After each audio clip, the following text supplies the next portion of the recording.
tere kaunist pühapäeva! Mul on hea meel, et te olete valinud meie saate Majad ajas oma kindlate lemmikute hulka. Ja seda näitab tegelikult ka teie kirjade hulk, mis pakuvad välja päris palju häid teemasid järgnevateks saadeteks. Aga tänane saade keskendub puitarhitektuurile ja sisearhitektuurile.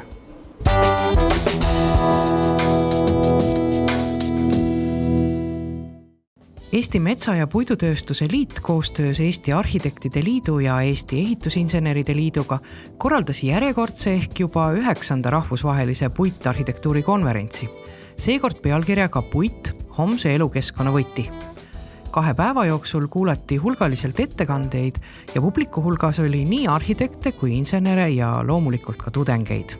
Valisime ettekandjate seast vaid ühe, Gerhard Schlickhoferi, kes rääkis puitehituse taassünnist kiiresti kasvavates linnades läbi ristkiht puitplaatide lahenduste. What is this CLT and why it's a good material to build?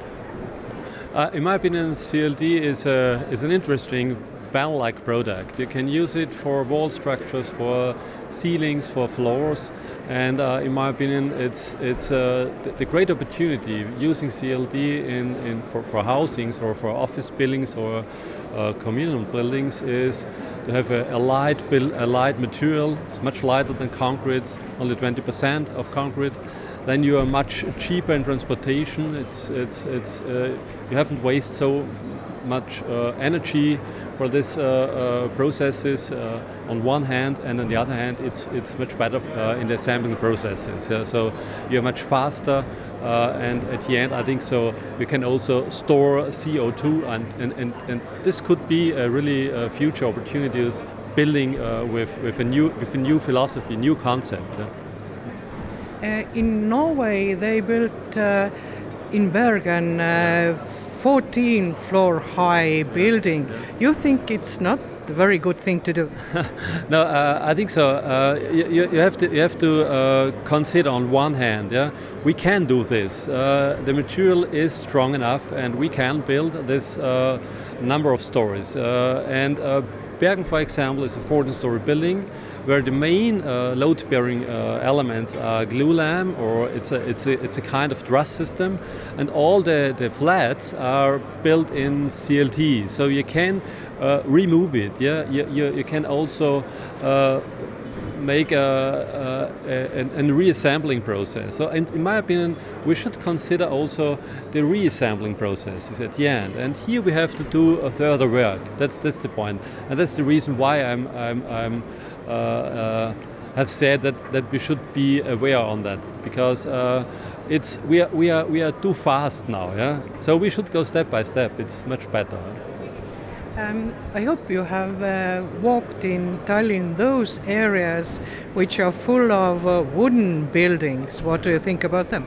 I think it's for me it's a very nice to see these traditional buildings. We have the same in Austria, in the German-speaking countries too, and for me it's important if a country has a tradition building with wood. So, in my opinion, there could be also a further process in using new materials. So, this is a kind of tradition, and it's always the same. A new innovation or innovation process is always based on tradition. That's the point. And for me, it's really nice to see the beautiful buildings in Tallinn city.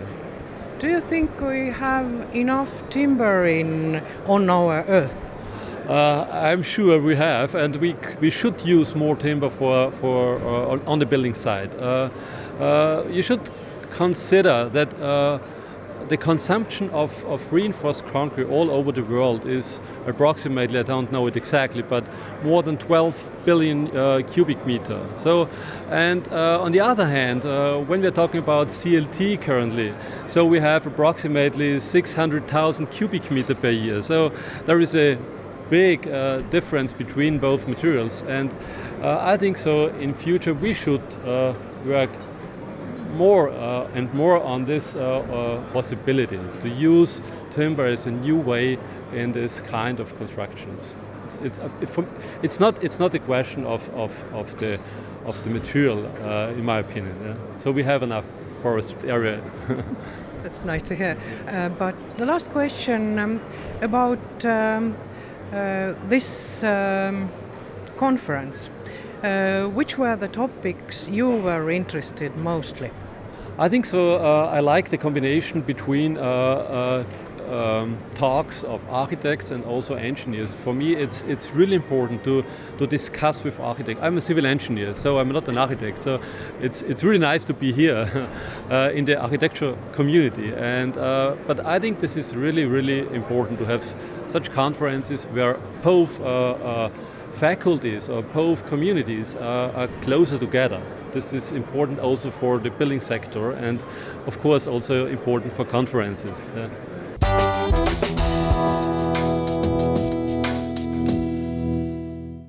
Mida koda kasutab, on ju ka teil puitmaja? Jah, see CLT inglise keeles cross laminated timber on eesti keeles siis ristkiud või ristkiht puit. Ja neid tehakse väga erineva paksusega, 12, 14, 50, liimpuit põhimõtteliselt. Aga täna oli siin juttu küll sellest liimpuidust, mis on põhikonstruktsiooni osa, ehk tegelikult ta asendab betooni selle tänase ettekandja nägemuses. Kui nüüd küsimus see, et mida tegime meie kodamajaga, siis seal on tegelikult seotud betoon ja seesama puit läbi plastiktala, nii et me tegelikult ei mahu nii-öelda ühelegi äärmuslikule konverentsile, et meid ei kutsutaks tõenäoliselt ei puidu konverentsile ega betooni konverentsile ega ka plastiku konverentsile, sest seda kõike on seal 1. Aga ma kujutan ette, et see, millest ka täna juttu oli, et neid variatsioone on palju ja neid ei pea kasutama üheselt ja seda saab kasutada talade tegemiseks, viimistluseks, konstruktsiooniks, et puit tõesti on haruldane materjal. Kas Eestis puitmaju tehakse vähe või piisavalt või äkki üleliia paljugi, milles ma muidugi kahtlen natuke? Selle küsimuse peale alustuseks võib öelda, et Eesti on vist number 1 Euroopa puitmajade eksportöör. Ja need enamuses lähevadki välja need majad, aga nüüd Eestis endas ma arvan, et võiks rohkem teha. Ja sellest on ka palju räägitud, et meil võiks tugevdada sellist teaduspoolt selle puidu kasutamisel, et Tehnikaülikool ja Tehnikakõrgkool ja ka arhitektuurikoolid võiks sellist puu kasutamist teaduslikumalt või süsteemsemalt siis uurida ja kasutada. Seda on kindlasti puudu. Sest metsa meil ju peaks jätkuma, et meie saaksime endale maju teha ja ka, nagu öeldud, väljapoole saata. Jah, Eesti puhul on tõesti niimoodi, et see oleks ikkagi Eesti enda materjal ja see lisandväärtus, mida sinna siis juurde antakse, millest palju räägitakse, et kas müüa palki välja versus sellega, et tõesti teha tast mööblit, maju, see ju mitmekordistub või isegi kümnete kordistub selle väärtuse lisamisega, see hind ja ekspordi puidule ajud juurde ja disain, siis oleks see loogiline Eesti puhul, jah. 11. korda ka aasta puitehitis valiti välja, kuidas te sellega rahul olete? Ma olen väga rahul, ma isegi võiks öelda, et ma nägin teda ilma, et ma oleks üldse midagi teadnud sellest. Ja siis jätsin auto spetsiaalselt seisma sinna ja läksin vaatama, nii et ta on tähelepanuväärne puitehitis, mis veel need lisad, see tehnoloogiline lisa seal juures ja kuidas siis puit on kasutatud, see on väärt vaatamist.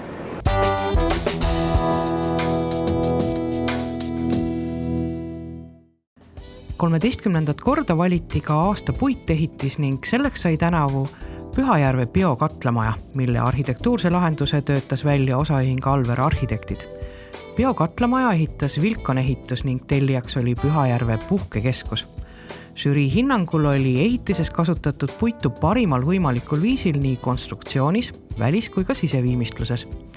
Vähem tähtsam pole ka see, et aasta puitehitise võitja on keskkonnasõbralik hoone, mis toodab taastuvenergiat. Kas on raske teha selliseid valikuid, et üks ja kõige parem Eestis?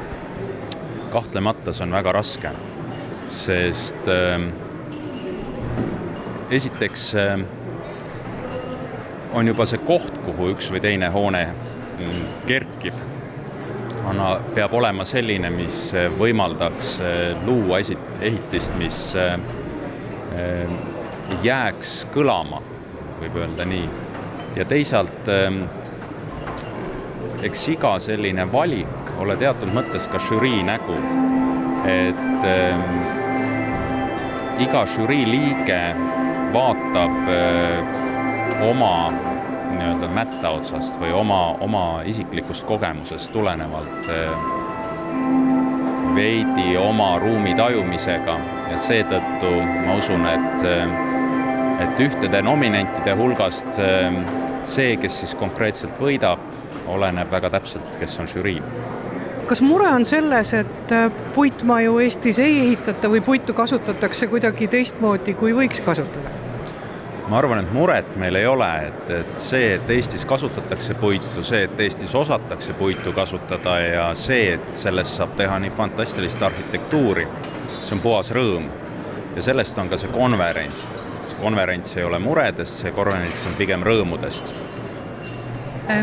Mis nendest nüüd olnud ettekannetest teile tundus kõige põnevam või teile endale huvi pakkuva? Ma kahjuks ei ole saanud viibida kõikidel ettekannetel, sest konverents kestab 2 päeva ja see võtab väga palju aega. Küll nendest ettekannetest, mida ma olen kuulnud, ma usun, et on kõrva taha jätta väga sellist tehnilist informatsiooni ühelt poolt, sellist praktilist puidu käed külge kogemust ja teisalt on võib-olla selline nagu midagi, mida ei oskagi hästi sõnadesse panna, mis pigem on nagu tunne, mis pigem on filosoofia, mis pigem on selline puiduga kaasnev igavikulisus.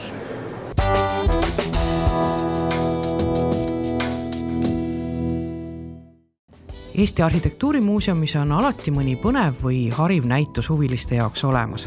Seekordne keldrisaalis avatud näitus on aga mitmeti eriline.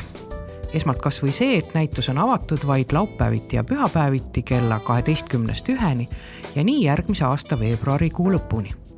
Ekspeditsioon Wunderlich toob meile lähemale Eesti 11 sisearhitekti, kelle loomingu keskel me ringi liigume, tihtipeale teadmata selle arhitekti nime. Ekspeditsioon Wunderlich 11 sisearhitekti on näitus, mis on nii muuseumi jaoks näitustegevuse mõttes kui ka Kunstiakadeemia sisearhitektuuri osakonna jaoks tõesti uudne ja teistsugune, tavapärasest erinev projekt, et see näitus nii oma formaadi, piiratud lahtioleku aja kui ka sisu ja eksponeerimisviisi mõttes on tavapärasest väga erinev. Meil on selle näituse ettevalmistava protsessi jooksul korduvalt tõusnud esile inimlikkuse, vahetuse ja kohalolu teema. Ja sellest tekkis mõte ka, et see näitus, elamus, mida me külastajatele tahame pakkuda, et ta võiks olla võimalikult vahetu, võimalikult siiras, et meil ei ole lihtsalt staatilised stendid, fotod väljas, vaid et see keskkond on ruumiliselt elav ja külastaja tunneb, et see on personaalne kogemus. Mingis mõttes me selle näituse kujundusega kompame sellist etenduse ja traditsioonilise näituse piiri, et see on selline piiritsoonis formaat, et ei tea, et seda oleks varem tehtud. Sa rääkisid mõnega neist 11, kes on eksponeeritud, et mida nad ise arvasid sellest, näiteks seistes oma foto ees? Vello Asi arvas, et need sööstatud pindadega portreekastid töötavad väga hästi ja Mait Summatavat arvas, et see eksponeerimisviis on päris hea, et võib-olla mõnel puhul võiks valgust juurde keerata, aga selliseid praktilisi nüansse me saame veel timmida. Aga üldiselt on esialgne tagasiside väga positiivne olnud. Kohale tulid tõesti ka sellised korüfeed, keda mina arvasin, et vaevalt, et nad nüüd näituse avamisele tulevad. suur rõõm on see, et rohkem kui pooled näitusel eksponeeritavatest inimestest olid kohal, alates härra Bruno Tombergist, Teno Velbri, Jutta Lember, Taso Meharini välja.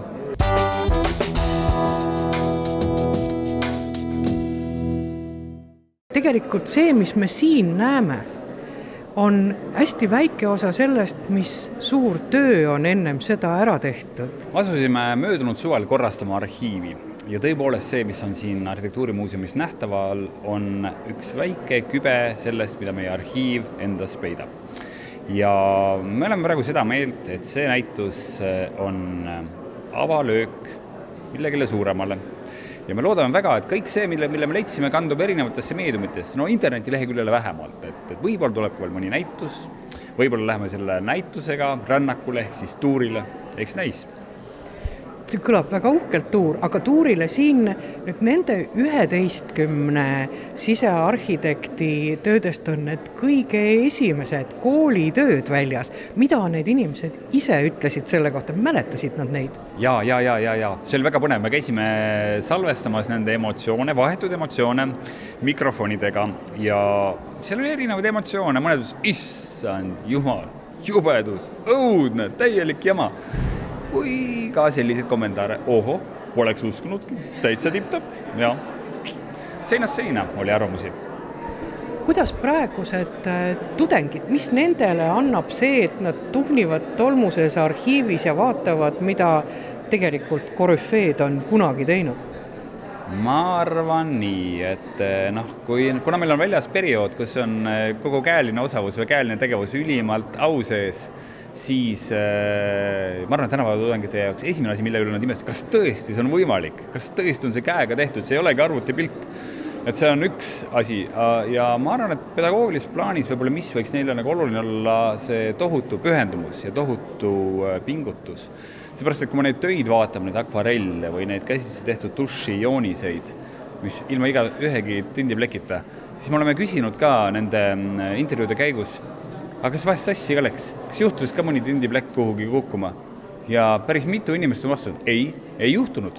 Ja see on hämmastav, et see keskendumise tase, keskendumise võime oli niivõrd tugev, et töö tehti algust lõpuni välja ilma ühegi peata.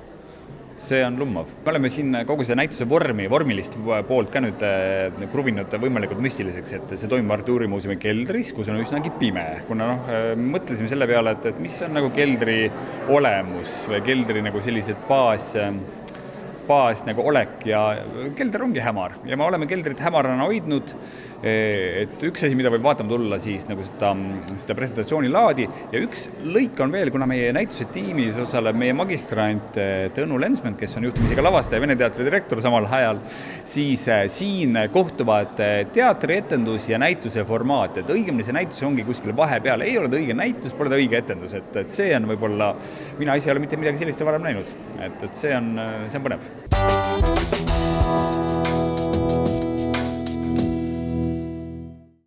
Kui teie saite teada, et teie olete nüüd üks nendest 11, mis te mõtlesite esimene hetk? Ma ei teadnud sellest. Mulle öeldi, et ma olen kõige noorem. Eks ma aru sain, et seal on vanemad kolleegid ja nii-öelda selle kooli läbi käinud inimesed, aga ma ei teadnud, kes. Kui nüüd siin on näitusel on tegelikult koolitööd ehk üsna esimesed tööd, mis pilguga vaatasite oma esimesi katsetusi? Ega häbi ei tunne, nii ka nende vanameistrite tööd, eks nemad olid ka kooliõpilased see aeg ja kõigil on väga heal tasemel tööd. Et eks ikka koolis õpiti ja õpetati, et pole häbeneda midagi. Hannes Praks rääkis sellest, et tänapäeva noortel tekkis esimene ehmatus, et kas tõesti kõik käsitsi tehtud ja dušiga ja pliiatsiga. Et teie jaoks on see ju üsna tavaline. Jah, ja eks tänapäeval on see arvuti maailm läinud ka nii-öelda joonised lendlevad ja ei ole sellist mõõtmelist mõistmist nii palju, kui meil oli omal ajal. Sest meil oli endal peas arvuti või kompuuter ja me pidime välja mõtlema ja nii edasi. Ja see viimane küsimus. All on pime ruum, põlenud kastid. Üsna teistmoodi näitus kui näitused, mida tavaliselt kujutaks ette, et sisearhitektide näituse puhul. Mis te sellest arvate? See on päris huvitav. Ma pole jõudnud veel süüvida, rahvast on nii palju ja kindlasti tahaks tulla mõni päev, kui see näitus on avatud ja vaadata lähemalt ja kuulata nende vanemate kolleegide kommentaare sinna juurde.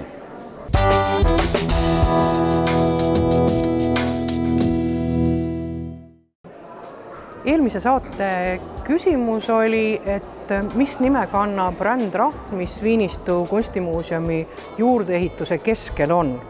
Õige vastus oli kuhjakivi ja inimene, kes nüüd kohe natukese aja pärast saab teada, et tema on võitja, saab Emil Urbeli raamatu endale kingituseks ja siin on ka autori autogramm. Ja nüüd pidulik hetk, kes võidab?